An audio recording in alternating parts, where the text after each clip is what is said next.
تین انتقام ہوتے ہیں، یا تو مار دیے جاتے ہیں یا تو فرار ہو جاتے ہیں۔ بچے محبت کرتے نہیں ہیں، ان سے کروائی جاتی ہے، ذہنی غلام بنایا جاتا ہے۔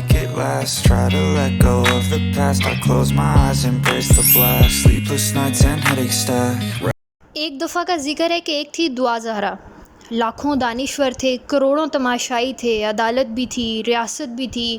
اس دعا زہرا کو گیند بنا کر ہر کسی نے مخالف کی پوسٹ پر گول ڈالا۔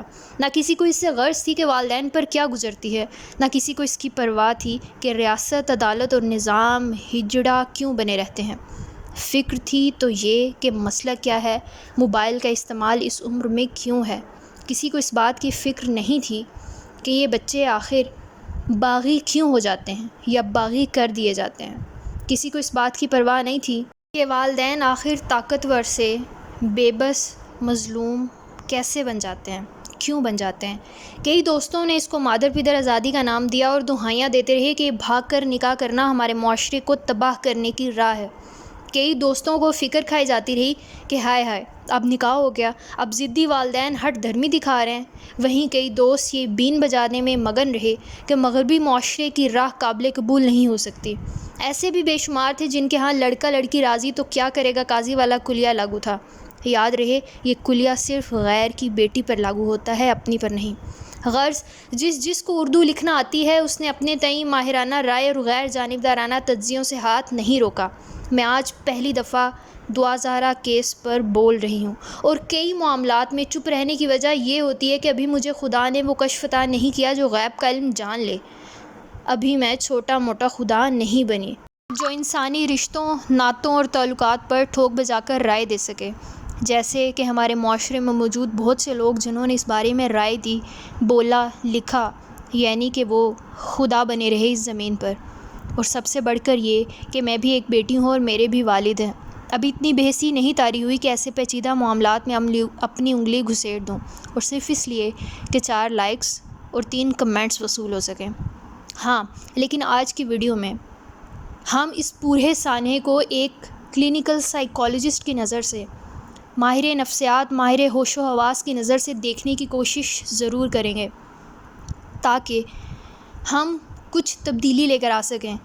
وہ ڈیمیجز جو ہم اپنی سوسائٹی میں کر رہے ہیں، شاید ہم میں سے کوئی 1-2 لوگ اس سے باہر نکل سکیں۔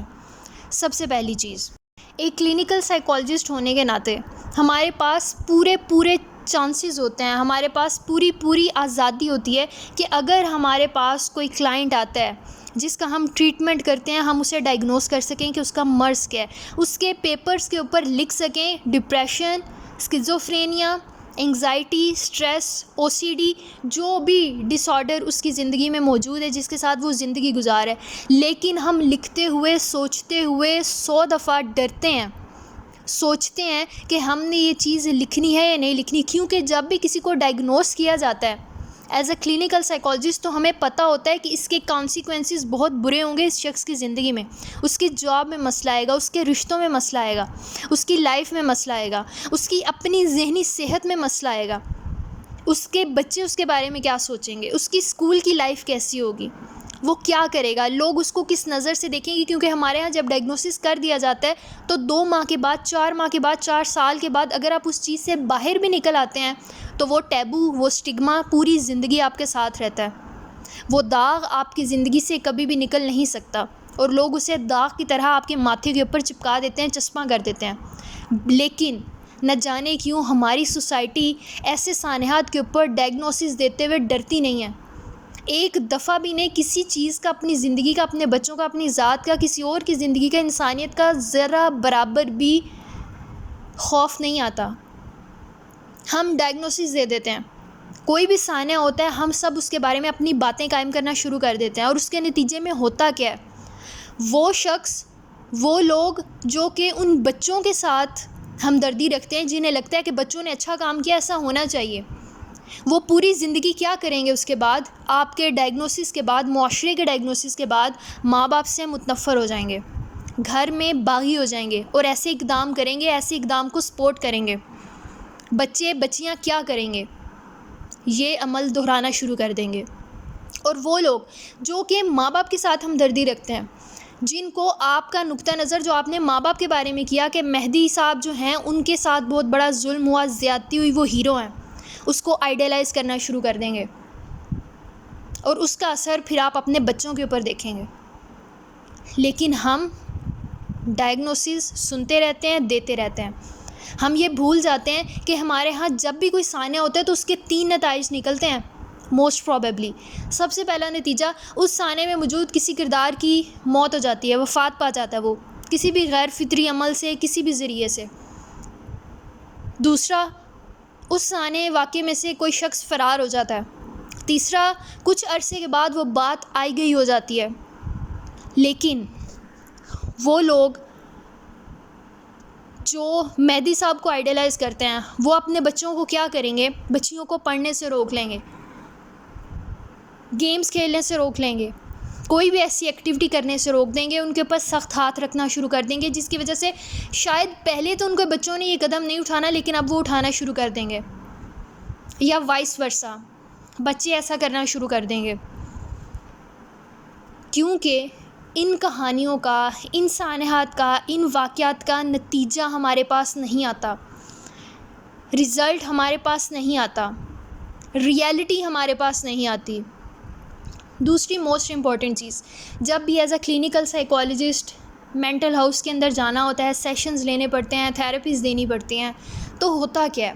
اکثر بچے جو کہ محبت کرتے ہیں اس طرح سے، 6 ماہ کے بعد میکسیمم 6 منتھس تک ان کی شادی چلتی ہے، ان کے یہ ریلیشن شپس چلتے ہیں، اور اس کے بعد الٹیمیٹلی آٹومیٹکلی وہ چیز ختم ہو جاتی ہے.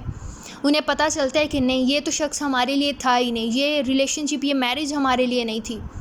لیکن موسٹ امپورٹنٹ چیز جس کو نگیٹ کیا جاتا ہے کہ بچوں نے ایسا کیا کیوں،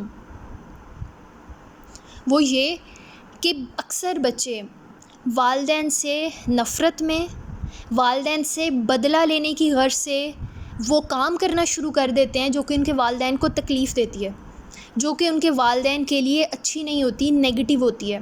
تو صرف محض اپنے والدین سے انتقام لینے کے لیے وہ کام کرنا شروع کر دیتے ہیں جو کہ ان کے والدین کو پسند نہیں آتا. انہیں نہیں پسند کہ آپ کسی اور مسلک میں جا کر شادی کرتے ہیں، انہیں نہیں پسند کہ آپ کسی سے لو میرج کرتے ہیں. تو صرف ان کو ٹیز کرنے کے لیے، ان کو تنگ کرنے کے لیے آپ وہ قدم اٹھانا شروع کر دیتے ہیں.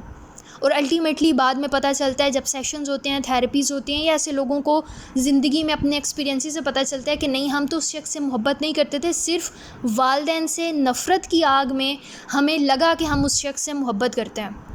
اور ان دنوں میں انہیں لگ رہا ہوتا ہے کہ واقعی ہم اس کے پاگل ہو جائیں گے اگر وہ شخص ہمیں نہیں ملے گا. لیکن کچھ ماہ کے بعد جب وہ عقدہ کھلتا ہے تو ایسا نہیں ہوتا، بالکل الٹ چیزیں ہوتی ہیں. کیوں؟ کیونکہ ہمیں اپنی اسٹڈی نہیں ہے، ہمیں پتہ ہی نہیں ہے کہ ہم کچھ کر رہے ہیں تو کیوں کر رہے ہیں.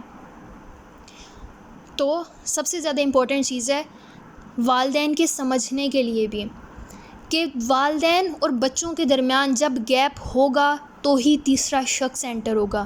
جب گیپ نہیں ہوگا، کسی کی ہمت نہیں ہوتی اس پریمیسز میں، اس اسپیس میں انٹر ہونے کی. ہم جو بھی کہہ لیں کہ بچی کا اغوا ہوا یا نہیں ہوا، دونوں کیسز میں بچی نے گھر کی دہلیز اپنی مرضی سے پار کی، تو کیا ہوا ایسا کہ اسے وہ قدم اٹھانا پڑا؟ اس کے اوپر بات کرنے کی، اس چیز کو سمجھنے کی ہمیں بہت زیادہ ضرورت ہے.